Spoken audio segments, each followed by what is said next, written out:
When you're out in a place like this, next to the sea, next to nature, you realise that you're kind of nothing. I realise that I'm nothing much. The reality is that most of us are nothing when we stand alone, but together we stand mighty. I'm a bloke with an opinion. This channel is my opinion, and it is contributed to by my own worry, my anxieties, my stresses, my learning journey through China and beyond, and possibly my own stupidity, good, bad and indifferent. At least I'm looking for answers. Too many people in the West, and the West is full of amazing people, too many put their head down and hope that things never affect them. Or worse, they believe in the culture wars. They argue that point around the culture wars instead of looking at what I think they should be looking at as the class struggle. I think it's dangerous just to put your head in the sand. Before I get into this, I'm a skeptic by nature. I also think you should be too. I also have a large family, lots of friends that I want to see go on and live fantastic, amazing lives. And you should also want that for your friends and family and for your community. Now, I'm not a fan of war. I think we could achieve so much more as a human race if we stopped fighting and worked to get along and create amazing stuff. And that word stuff, I always like that word stuff because it means nothing and it means everything. There are a couple of things here that I want to just get across, and I think we can agree on here. One is, America is the most powerful country in the world. It has a crazy big scary military and they have a lot of stuff. Again, that word. The dollar is super powerful. It's the world's currency. We know that. And although it is weakening a little bit, it's not going to go anywhere fast. America is also super wealthy, and in essence, America runs the world. So why does it feel to me sometimes the American leadership, government, give the impression that they are scared, terrified of the change that is affecting the world and desperately trying to hold everything back so they can hold on to their elite power? Maybe the US government is a house of cards. It's riddled with debt, seeing the innovation from elsewhere challenge their unique status where they think they are the only country that can invent things, stuff. Other countries can do it. Yeah, truth. We do have to think of America as a company and not a country. It is a business, and at its core, their components are big pharma, Wall Street, military, industrial complex, big tech, so on and so on. Interesting, on a side note, did you know that America's top industry is real estate, rental and leasing?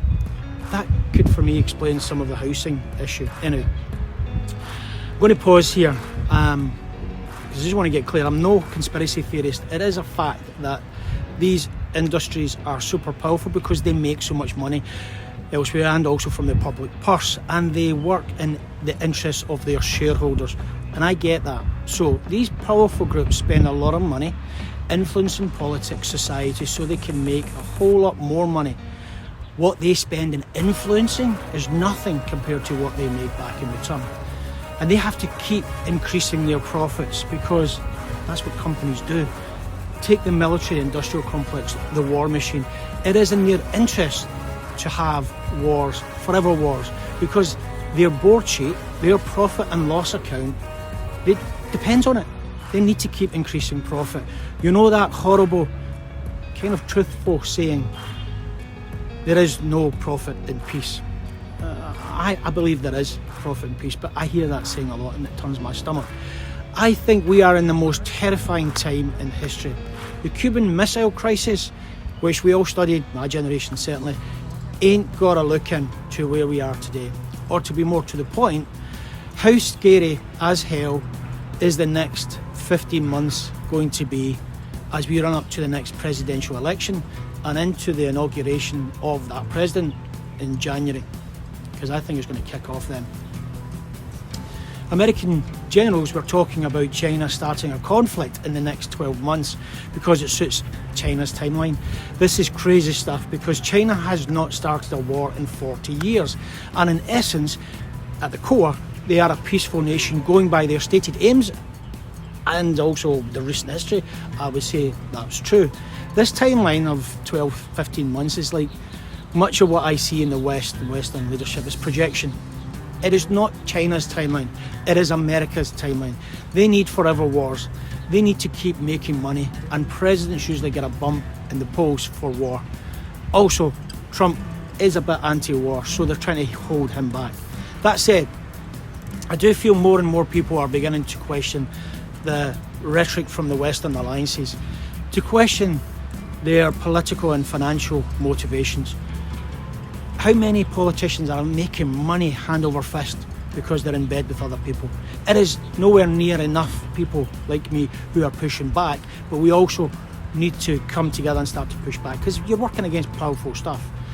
We can only do it if we're working as a team. But the impact that we can make if we work together against the politicians or warmongers is humongous if we just work together. One last thing though.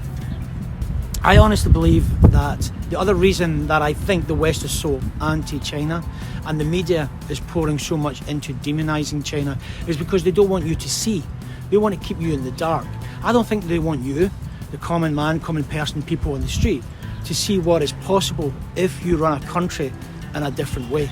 You know, run the country to benefit the people rather than to benefit the few and to benefit the corporations. China is not perfect. Trust me, I'm not stupid. I know China is not a perfect country, but what country is?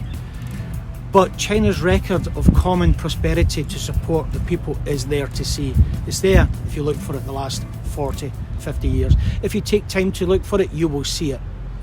I read this the other day and it stuck with me. In China, the government manages the capital. In the West, the capital manages the government. I think about that a lot. Helps me frame stuff.